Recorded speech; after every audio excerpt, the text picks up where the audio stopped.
Hi hello friends, ಎಲ್ಲರಿಗೂ ನಮಸ್ಕಾರ. Welcome to my channel. ಇದು ನೆನ್ನೆಯ ವ್ಲಾಗ್, ಅಂದರೆ ಸೋಮವಾರದ್ದು. ಈಗ ಟೈಮ್ ಬಂದು ಸುಮಾರು 10 ಗಂಟೆ ಆಗಿದೆ. ಈಗ ಪ್ರತಿಕೂನ್ಗೆ ಊಟ ತಿನ್ನಿಸ್ತಾ ಇದ್ದೀನಿ. ನಮ್ಮದೆಲ್ಲ ಬೇಗನೆ ಆಯ್ತು ಇವತ್ತು ತಿಂಡಿ. ಚಟ್ನಿ ಮಾಡಿ ಚಪಾತಿ ಮಾಡಿದ್ವಿ. ಪ್ರತೀಕ್ ಮಲ್ಕೊಂಡಿದ್ದ, ಹಂಗಾಗಿ ನಾವೆಲ್ಲರೂ ತಿಂಡಿ ತಿನ್ಕೊಂಡ್ಬಿಟ್ಟು ಈಗ ಅವನು ಎದ್ಮೇಲೆ ಸ್ವಲ್ಪ ಹೊತ್ತು ಬಿಟ್ಟು ಈಗ ರಾಗಿ ಸರಿ ಮಾಡಿಬಿಟ್ಟು ತಿನ್ನಿಸ್ತಾ ಇದ್ದೀನಿ. ಇವನು ಅನ್ನ ಮುದ್ದೆ ಸ್ವಲ್ಪ ತಿನ್ನೋದಿಲ್ಲ. ಅವನು ರಾಗಿ ಸರಿ ಆದರೆ ಆರಾಮಾಗಿ ತಿನ್ಕೊತಾನೆ. ಹಂಗಾಗಿ ನಾನು 2 ಟೈಮು ರಾಗಿ ಸರಿ ಮಾಡ್ತೀನಿ. ಒಳಗಡೆ ಏನು ಮಾಡಿದರೂ ತಿನ್ನಲ್ಲ. ಹೊರಗಡೆ ಆದರೆ ಸ್ವಲ್ಪ ಅಮ್ಮಾರ ಮನೆ ಎದುರುಗಡೆನೇ ಮೇಕೆ ಕುರಿ ಎಲ್ಲ ಇದ್ದಾವೆ. ಅವನ್ನ ತೋರಿಸ್ಕೊಂಡು ರೋಡಲ್ಲಿ ಗಾಡಿಗಳು ಅವು ಇವು ಓಡಾಡ್ತಾ ಇರ್ತವೆ, ಅದನ್ನೆಲ್ಲ ತೋರಿಸ್ಕೊಂಡು ತಿನ್ನಿಸಿದ್ರೆ ಸ್ವಲ್ಪ ತಿಂತಾನೆ. ಅಲ್ಲಿ ಬೆಂಗಳೂರಲ್ಲೂ ಅಷ್ಟೇ ನಾಯಿಗಳನ್ನ ತೋರಿಸ್ಕೊಂಡು ಹೊರಗಡೆ ಅಲ್ಲಿ ಸಹ ಜಾಗ ಇದೆ. ಅಭ್ಯಾಸ ಆಗಿದೆ ಅವನು ಹೊರಗಡೆ ತಿಂದು. ಹಂಗಾಗಿ ಇಲ್ಲಿನೂ ಹೊರಗಡೆನೇ ತಿನ್ನಿಸ್ತಾ ಇದ್ದೀನಿ. ಸುಷ್ಮಾ ಸಹ ಬೆಂಗಳೂರಿಂದ ಬಂದು ಈ ಸರಿ ಅವ್ರ ಅಜ್ಜಿ ಮನೆ ಹಬ್ಬಕ್ಕೆ 2 ದಿನ ಮುಂಚೆನೇ ಬಂದಿದ್ದಾಳೆ. ಬಂದ ತಕ್ಷಣ ಬರೀ ನಗಾಡೋದೇ ಆಯಿತು ಇವತ್ತಂತೂ. ಹಾಗೆ ನಮ್ಮ ಅಕ್ಕನೂ ನನ್ನ ತಮ್ಮ ಪಾವಗಡ ಹೋಗಿದ್ರು ಸ್ವಲ್ಪ ಐಟಮ್ ತರೋದಕ್ಕೆ. ಅಂದರೆ ಕೊತ್ತಂಬರಿ ಸೊಪ್ಪು, ಪುದೀನ ಸೊಪ್ಪು, ಸೌತೆಕಾಯಿ, ಟೊಮೊಟೊ ಈ ಥರದ್ದೆಲ್ಲ ತೊಗೊಬಂದರು. ಅದನ್ನೆಲ್ಲ ಕ್ಲೀನ್ ಮಾಡಿ ಎತ್ತಿಡ್ತಾಯಿದ್ವಿ. ಯಾಕಂದರೆ ನಾಳೆ ಮಾರಿಯಮ್ಮನ ಹಬ್ಬ ಇದೆ. ಹಂಗಾಗಿ ಒಂದಿನ ಮುಂಚೆನೆಲ್ಲ ಕ್ಲೀನ್ ಮಾಡೋಣ ಅಂತೇಳ್ಬಿಟ್ಟು ಎಲ್ಲ ಸೋಸ್ತಾ ಇದ್ದೀವಿ. ಹಾಗೆ ಬರಬೇಕಾದ್ರೆ ಫ್ರೂಟ್ಸ್ ಸಹ ತೊಗೊಬಂದಿದ್ರು ಸ್ವಲ್ಪ. ಅದನ್ನ ಸುಷ್ಮಾ ನಾನೇ ಕಟ್ ಮಾಡ್ಕೊಡ್ತೀನಿ ಅಜ್ಜಿಗೆ ಅಂತೇಳ್ಬಿಟ್ಟು ಕಟ್ ಮಾಡ್ತಾಯಿದ್ದಾಳೆ. ಇವಳು ತುಂಬ ಚಿಕ್ಕ ವಯಸ್ಸಲ್ಲೇ ಬಂದ್ಲು ಅವ್ರ ಅಜ್ಜಿ ಹತ್ರ. ಸುಮಾರು ಒಂದು 2 ವರ್ಷದ ಪಾಪು ಇದ್ದಾಗಲೇ ನಮ್ಮಮ್ಮ ಕರ್ಕೊಬಂದು ಇಲ್ಲೇ ಸ್ಕೂಲ್ಗೆ ಹಾಕಿದ್ರು. 10th ಇಲ್ಲೇ ಇದ್ಲು ಅಮ್ಮ ಹತ್ರನೇ. ಹಂಗಾಗಿ ತುಂಬ ಅಟ್ಯಾಚ್ಮೆಂಟ್ ಇವಳಿಗೂ ನಮಗೂ.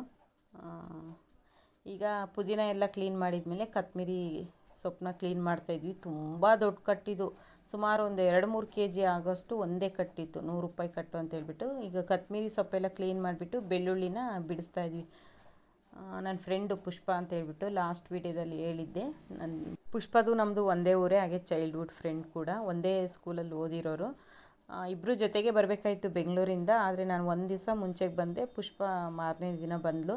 ಈಗ ಬೆಳ್ಳುಳ್ಳಿ ಎಲ್ಲ ಮಾತಾಡಿಕೊಂಡು ಕ್ಲೀನ್ ಮಾಡ್ತಾಯಿದ್ದೀವಿ. ಬೆಳ್ಳುಳ್ಳಿ ಎಲ್ಲ ಕ್ಲೀನ್ ಮಾಡಿಬಿಟ್ಟು ಈಗ ಬೇಳೆ ಹಾಕಬೇಕು, ಕರ್ಗೆಡ್ಬು ಮಾಡಬೇಕು. ಹಂಗಾಗಿ ಎಲ್ಲ ರೆಡಿ ಮಾಡ್ಕೊಳ್ತಾಯಿದ್ದೀವಿ. ಬೆಲ್ಲನ ಕುಟ್ತಾ ಇದ್ದಾರೆ ನಮ್ಮ ಅಕ್ಕನೂ ಮತ್ತು ಸುಷ್ಮಾ. ಅದಾದ ತಕ್ಷಣ ಬೇಳೆ ಸುಮಾರು ಒಂದು 3.5 kg ಹಾಕಿದ್ರು ನಮ್ಮಮ್ಮ. ಅದಕ್ಕೆಲ್ಲ ಇವತ್ತು ಒಲೆಯಲ್ಲಿ ಅಡುಗೆ ಮಾಡೋಣ ಅಂತೇಳ್ಬಿಟ್ಟು ಹೊರಗಡೆ ಅಂಟಿಸ್ತಾ ಇದ್ದೀವಿ ಒಲೆನ. ನಮಗೆ ಒಲೆಯಲ್ಲಿ ಅಡುಗೆ ಮಾಡಬೇಕಂದ್ರೆ ತುಂಬ ಇಷ್ಟ. ಹಳೆ ಮನೆಯಲ್ಲಿರಬೇಕಾದ್ರೆ ನಾವು ಬೆಂಗಳೂರಿಂದ ಬಂದರೆ ಬರೀ ಒಲೆಯಲ್ಲೇ ಮಾಡ್ತಾಯಿದ್ವಿ.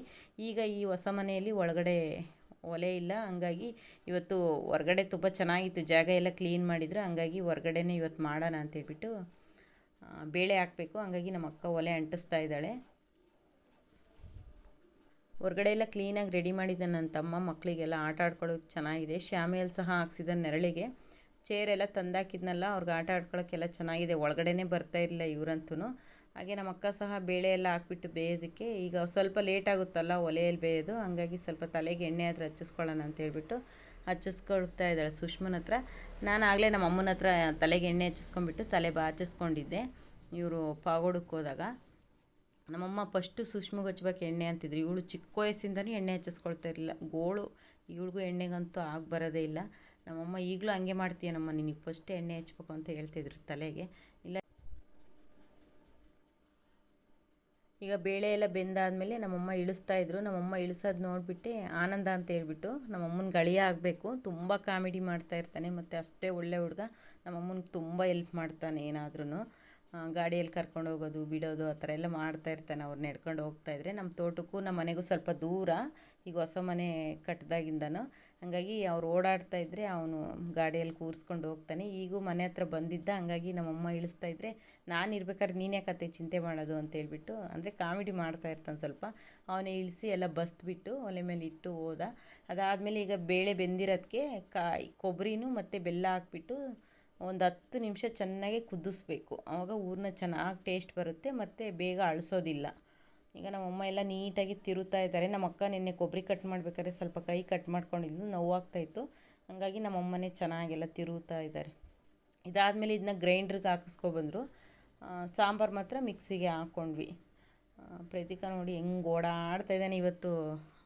ನಮ್ಮ ಅಕ್ಕನ ಮಕ್ಕಳೆಲ್ಲ ಸ್ವಲ್ಪ ಮಹತ್ತು ಮತ್ತು ಅವರೆಲ್ಲ ಆಟ ಆಡೋದಕ್ಕೆ ಹೋಗಿದ್ರು. ಇವನೊಬ್ಬನೇ ಫ್ರೀಯಾಗಿದ್ದ. ಹಂಗಾಗಿ ಅವನೊಬ್ಬನೇ ಅವ್ನ ಪಾಡ್ಗೆ ಅವ್ನು ಆಟ ಆಡ್ತಾಯಿದ್ದಾನೆ. ಅವರಿದ್ದರೆ ಅವ್ನಿಗಾಗಲ್ಲ. ಈಗ ಬೇಳೆ ಎಲ್ಲ ಬೆಂದಾದಮೇಲೆ ಅದು ತಣ್ಣಗಾಗೋದಕ್ಕೆ ಇಟ್ಬಿಟ್ಟು ಈಗ ಸಾಂಬಾರ್ಗೆ ಹುರ್ಕೊಳ್ತಾ ಇದ್ದಾರೆ. ಒಬ್ಬಟ್ಟು ಸಾಂಬಾರಿಗೆ ಹೊರಗಡೆನೇ ಹೊರಗಡೆ ಜಾಗ ತುಂಬ ಚೆನ್ನಾಗಿದೆ ನಮಗೆ. ಒಳಗಡೆ ಹೋದರೆ ಸೆಕೆ ಆಗೋದು, ಹೊರಗಡೆ ಬಯಲು ಗಾಳಿ ಬೆಳಕು ಎಲ್ಲ ಚೆನ್ನಾಗಿರೋದ್ರಿಂದ ನಾವೆಲ್ಲ ಹೊರಗಡೆನೇ ಮಾಡ್ಕೊಂಡ್ವಿ. ಒಬ್ಬಟ್ಟು ಸಾಂಬಾರ್ಗೆ ಏನೇನು ಬೇಕೋ ಅದನ್ನೆಲ್ಲ ನೀಟಾಗಿ ಹುರ್ಕೊಳ್ತಾ ಇದ್ದಾರೆ. ಅದಾದಮೇಲೆ ಬೇಳೆನ ಗ್ರೈಂಡ್ರಿಗೆ ಹಾಕಿಸ್ಕೊಬಂದ್ವಿ. ಸಾಂಬಾರಿಗೆ ಮಾತ್ರ ಒಳಗಡೆನೇ ಮಿಕ್ಸಿಗೆ ಹಾಕ್ಕೊಂಡು, ಗುಂಡು ಬಂಡೆ ಸಹ ಇತ್ತು ರುಬ್ಬೋದಕ್ಕೆ. ಯಾಕೋ ನಮ್ಮದು ಕಲ್ಲು ಸರಿ ಇಲ್ಲ, ಕಲ್ಲು ಎದ್ದು ಬರುತ್ತೆ, ಹಂಗಾಗಿ ಮಿಕ್ಸಿಗೆ ಹಾಕ್ತಾಯಿದ್ದಾರೆ ನಮ್ಮ ಅಕ್ಕನೂ ಮತ್ತು ಸುಷ್ಮಾ. ಇವತ್ತು ನಾನೇನು ಮಾಡೋದಕ್ಕೆ ಹೋಗಿಲ್ಲ. ಪ್ರತೀಕ್ ತುಂಬ ಅಳ್ತಾ ಇದ್ದ, ಯಾಕಂದರೆ ಜನ ಜಾಸ್ತಿ ಆದರು, ಎಲ್ಲ ಸೇರಿಕೊಂಡು ಅವನ್ನ ತುಂಬ ಗಲಾಟೆ ಮಾಡ್ತಾಯಿದ್ರು. ಅವನು ಅದಕ್ಕೆ ಅಳ್ತಾ ಇದ್ದ. ಈಗ ಹೊರಗಡೆ ನನ್ನ ತಮ್ಮ ಕರ್ನಾಟಕ ಮ್ಯಾಪ್ಗೆ ಇವತ್ತು ಪೇಂಟ್ ಸಹ ಹಾಕಿದ್ದಾನೆ. ಹಾಗೆ ಬಾಗಿಲಿಗೆ ತೋರಣ, ಇದು ನಾವೇ ಹಾಕಿದ್ದು ಬಾಗಿಲಿಗೆ ತೋರಣ. ಸುಮಾರಾಗಲೇ ಒಂದು 10 ವರ್ಷ ಆಯ್ತು ಅದನ್ನ ಹಾಕಿ. ಹಾಗೆ ಒಬ್ಬಟ್ಟು ಸಾಂಬಾರು ಸಹ ಎಲ್ಲ ಮಿಕ್ಸಿಗೆ ಹಾಕಿ ಹೊರಗಡೆನೇ ಅದು ಚೆನ್ನಾಗಿ ಕುದಿಯೋದಕ್ಕೆ ಬಿಟ್ಟಿದ್ವಿ. ಈಗ ಸಾಯಂಕಾಲ 5 ಗಂಟೆ ಆಗಿತ್ತು. ಈಗ ಹಬ್ಬಕ್ಕೆ ಪಾತ್ರೆಗಳು ಬೇಕಲ್ವ, ಹಂಗಾಗಿ ನನ್ನ ತಮ್ಮ ಆರ್ಡ್ರ್ ಕೊಟ್ಟಿದ್ದ. ಅವರು ಸಹ ಒಂದಿನ ಮುಂಚೆನೇ ತಂದುಕೊಟ್ರು. ತುಂಬ ದೊಡ್ಡವರು, ಹಂಗಾಗಿ ಅವರು ಒಂದಿನ 2 ದಿನ ಮುಂಚೆನೇ ಕೊಡ್ತಾಯಿದ್ದಾರೆ. ನಮ್ಮ ಅಮ್ಮನಿಗೆ ಇನ್ನೂ 1-2 ಪಾತ್ರೆ ಬೇಕಾಗಿತ್ತು. ಅವರು ಆರ್ಡ್ರ್ ಕೊಡಬೇಕಾದ್ರೆ ಸರಿಯಾಗಿ ಕೊಟ್ಟಿಲ್ಲ. ಈಗ ಬೇಕು ಅಂತ ಕೇಳಿದರೆ ಅವ್ರು ಇಲ್ಲ ಅಂತ ಹೇಳ್ತಾಯಿದ್ರು. ತುಂಬ ದೊಡ್ಡವರು, ಪಾತ್ರೆಗಳು ಸಿಗೋದೇ ಕಷ್ಟ ಆಗ್ತಾಯಿದೆ. ಅವರು ನಾಳೆ ನೋಡ್ತೀವಕ್ಕ ಅಂತ ಹೇಳಿದ್ದಾರೆ. ಅದಾದಮೇಲೆ ನಮ್ಮ ಅಜ್ಜಿ ಬಂದರು ಊರಿಂದ. ನಮ್ಮ ಅಜ್ಜಿಗೆ ಇವತ್ತು ನಮ್ಮ ಮಾವ ಬೇರೆ ಬಸ್ಸು ಕೂರಿಸ್ಬಿಟ್ಟಿದ್ದಾರೆ. ಅವ್ರ ಮಗನ ಬೈಕೊಂಡು ಬರ್ತಾಯಿದ್ರು ಅವರು ಇವತ್ತು. ಅವನಿಗೆ ಏನೂ ಗೊತ್ತಾಗಲ್ಲ, ನನಗೆ ತಿಳಿದಷ್ಟು ತಿಳಿಯಲ್ಲ ಅಂತ ಹೇಳ್ಬಿಟ್ಟು ನಮ್ಮ ಮಾವನ ಬೈಕೊಂಡು ನಮ್ಮ ಅಜ್ಜಿ ಬರ್ತಾಯಿದ್ರು. ನಮ್ಮ ಮಾವ ಇವತ್ತು ಬೇರೆ ಬಸ್ಸಿಗೆ ಕೂರಿಸ್ಬಿಟ್ಟಿದ್ದಾರೆ ಮಿಸ್ ಆಗಿಬಿಟ್ಟು. ಅದು ಸ್ವಲ್ಪ ಲೇಟಾಗಿ ಬರುತ್ತೆ, ಎಲ್ಲ ಹಳ್ಳಿಗಳು ಸುತ್ತಕೊಂಡು, ಹಂಗಾಗಿ ಅವರು ಬೇಜಾರು ಮಾಡ್ಕೊಂಡಿದ್ರು. ಅದಾದಮೇಲೆ ಈಗ ಸಾಯಂಕಾಲ ಆವಾಗಲೇ ಒಂದು 6:30 ಏನಾಗಿತ್ತು. ಕರಿಗಡುಬು ಮಾಡೋಣ ಅಂತ ಹೇಳ್ಬಿಟ್ಟು ಮಾಡ್ತಾಯಿದ್ವಿ. ನಾನು, ಸುಷ್ಮಾ, ನಮ್ಮ ಅಕ್ಕ, ನಮ್ಮಮ್ಮ, ನಮ್ಮ ಅಜ್ಜಿ ಎಲ್ಲರೂ ಸೇರಿ ಮಾಡ್ತಾಯಿದ್ವಿ. ನಮ್ಮ ಅಜ್ಜಿ ಸ್ವಲ್ಪ ಮಾಡಿಟ್ಬಿಟ್ಟು, ಅವರು ಬೆಳಿಗ್ಗೆ ಊಟ ಮಾಡಿದ್ದವ್ರು, ಮಧ್ಯಾಹ್ನ ಊಟ ಮಾಡಿರಲಿಲ್ಲ. ಹಾಗಾಗಿ ಊಟ ಮಾಡಜ್ಜಿ ಅಂತ ಹೇಳ್ಬಿಟ್ಟು ನಮ್ಮ ಅಜ್ಜಿಗೆ ಊಟಕ್ಕೆ ಇಟ್ಟಿದ್ದೀವಿ. ನಮ್ಮ ಅಜ್ಜಿ ಊಟ ಮಾಡಿ ಸ್ವಲ್ಪ ಹೊತ್ತು ರೆಸ್ಟ್ ಮಾಡಿಬಿಟ್ಟು ಪಾಪ ಅವರೂ ಮಾಡಿದರು ಇದು ಆಗೋವರೆಗೂ. ನೋಡಿ 2 ಕ್ಯಾರಿಯರ್, ಆಗಲೇ ಒಂದು ಕ್ಯಾರಿಯರ್ ಮಾಡಿಟ್ಟಿದ್ವಿ, ಈಗ ಇನ್ನೂ ಒಂದು ಕ್ಯಾರಿಯರ್ ಇದು. ಹಾಗೆ ನಮ್ಮ ಅಕ್ಕ ತೇಲಿಸ್ತಾ ಇದ್ದಾಳೆ ಎಣ್ಣೆಯಲ್ಲಿ. ನೋಡಿ ಇಷ್ಟು ಮಾಡಿಟ್ಟಿದ್ವಿ. ಸುಮಾರು ಹೊತ್ತಾಯಿತು, ಇನ್ನೂ ಸ್ವಲ್ಪ ಊರನ್ನ ಮಿಕ್ಕೊಳ್ತು. ಅದನ್ನ ಇನ್ನೊಂದು ದಿನ ಮಾಡೋಣ ಅಂತೇಳ್ಬಿಟ್ಟು ಫ್ರಿಜ್ಜಲ್ಲಿ ಎತ್ತಿಟ್ವಿ. ನಮ್ಮ ವರ್ಷ ವೀಡಿಯೋ ಮಾಡ್ತಾ ಇರೋದು, ಹಂಗಾಗಿ ನಮ್ಮಮ್ಮ ಇವತ್ತು ಸ್ವಲ್ಪ ಸ್ಮೈಲ್ ಕೊಡ್ತಾಯಿದ್ದೆ. ಅವ್ನು ನಗಿಸ್ತಾ ಇದ್ದಾನೆ, ಅವ್ನ ಮಾತಿಗೆ ಕೋಪನೇ ಬರೋಲ್ಲ. ಹಾಗಾಗಿ ಇವತ್ತು ನಮ್ಮಮ್ಮಗೆ ವೀಡಿಯೋ ಅಂದರೆ ಇಷ್ಟ ಆಗೋಲ್ಲ, ಆದರೂ ಇವತ್ತು ನಗ್ತಾ ಇದ್ದಾರೆ. ನಮ್ಮ ಅಜ್ಜಿಗೆ ಹೇಳ್ತಾಯಿದ್ದೆ, ಅಜ್ಜಿ ಆಯ್ ಮಾಡಜ್ಜಿ ಅಂತ.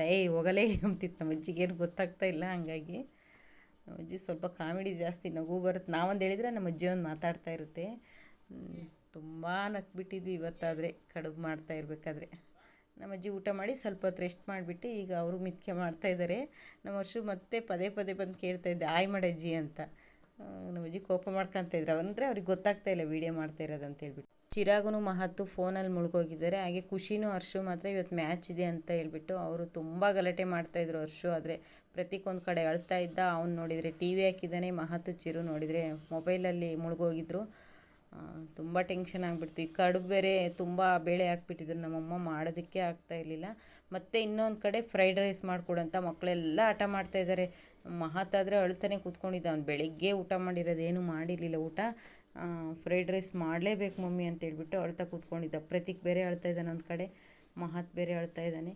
ಲಾಸ್ಟಿಗೆ ಮಾಡಿಕೊಟ್ಟೆ, ಇನ್ನೇನು ಮಾಡೋಣ. ಸಿಂಪಲಾಗಿ ಮಾಡಿದ್ವಿ, ಕ್ಯಾರೆಟು, ಬೀನ್ಸು, ಒಂದು ಕ್ಯಾಪ್ಸಿಕಮ್ ಅದೆಲ್ಲ ಒಗ್ಗರಣೆ ಹಾಕಿ ಅನ್ನ ಮಾಡಿ ಮಿಕ್ಸ್ ಮಾಡಿದ್ದಷ್ಟೇ. ಇದಕ್ಕೆ ಯಾವುದು ಸಾಸು ಅದು ಇದು ಏನೂ ಹಾಕಿಲ್ಲ. ಸ್ವಲ್ಪ ಬಿರಿಯಾನಿ ಮಸಾಲೆ ಹಾಕ್ಬಿಟ್ಟು ಮಾಡಿದ್ದೆ. ಚೆನ್ನಾಗಿ ಬಂದಿತ್ತು, ಅಂದರೆ ಟೇಸ್ಟ್ ಮಾತ್ರ ಸಖತ್ತಾಗಿತ್ತು. ಈಗ ಎಲ್ಲರೂ ಒಂದೇ ಎಲೆ ಹಾಕ್ಕೊಂಡ್ಬಿಟ್ಟು ಕೂತ್ಕೊಂಡಿದ್ದಾರೆ. ಮಹತು, ಚಿರು ಮತ್ತು ಖುಷಿ. ಹರ್ಷ ಏನು ತಿನ್ನಲ್ಲ, ಅವನು ಅನ್ನ ಸಾಂಬಾರು ಇಷ್ಟಪಡ್ತಾನೆ, ಈ ಥರದ್ದೆಲ್ಲ ತಿನ್ನಲ್ಲ ಅವನು. ನೋಡಿ ಒಂದು ಬೇಷನ್ನು ಕಡುಬಾಗಿದೆ, ದೊಡ್ಡ ಬೇಷನ್ ತುಂಬ ಆಯಿತು.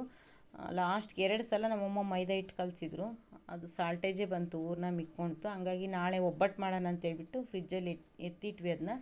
ಈಗ ಲಾಸ್ಟ್ ಇಬ್ಬೆ ನಮ್ಮ ಅಕ್ಕ ತೇಲಿಸ್ತಾ ಇದ್ದಾಳೆ. ಒಂದು ದೊಡ್ಡ ಬೇಷನ್ ಆಗಿತ್ತು ಕಡುಬಾದರೆ. ಅಂದರೆ ನಾಳೆ ಅಷ್ಟೇ ಜನ ಬರ್ತಾರೆ, ಇದೇನಕ್ಕೂ ಸಾಕಾಗಲ್ಲ. ನೋಡೋಣ ಅಂತೇಳ್ಬಿಟ್ಟು ಇಷ್ಟು ಮಾಡಿದ್ವಿ. ಲಾಸ್ಟಿಗೆ ಆಗಲೇ ಒಂದು 10 ಗಂಟೆ ಆಗಿತ್ತು. ನಮ್ಮ ಅಕ್ಕ ಫ್ರೆಂಡು ಶಾರದಾ ಅಂತೇಳ್ಬಿಟ್ಟು, ಇವಕ್ಕನೂ ನಮ್ಮೂರಲ್ಲೇ, ಇವ್ರದ್ದು ಬೇರೆಯವರು, ಚಿಕ್ಕ ವಯಸ್ಸಿಂದನೂ ಇವಕ್ಕನೂ ಇಲ್ಲೇ ಹುಟ್ಟಿ ಬೆಳೆದಿದ್ದೆಲ್ಲ ಓದಿದ್ದೆಲ್ಲ ಇಲ್ಲೇ. ಇವರು ಗ್ರೀನ್ ಕಲರ್ ಸ್ಯಾರಿ ಹಾಕಿದ್ರಲ್ವ ಅವರು. ನಮ್ಮ ಅಕ್ಕನವ್ರು ಒಂದೇ ಕ್ಲಾಸು, ತುಂಬ ಕ್ಲೋಸು.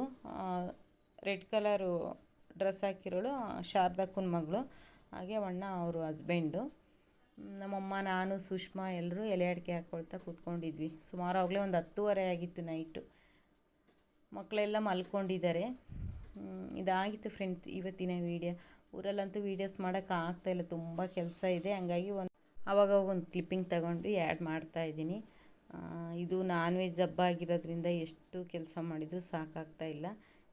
ಇದಾಗಿತ್ತು ಫ್ರೆಂಡ್ಸ್ ಇವತ್ತಿನ ವೀಡಿಯೋ. ಪ್ಲೀಸ್ ನಮ್ಮ ಚಾನಲ್ ಸಬ್ಸ್ಕ್ರೈಬ್ ಮಾಡಿಕೊಂಡು ವೀಡಿಯೋ ನೋಡಿ ಅಂತ ಹೇಳ್ತಾ ಇವತ್ತಿನ ವೀಡಿಯೋ ಮುಗಿಸ್ತಾ ಇದ್ದೀನಿ. Thank you for watching.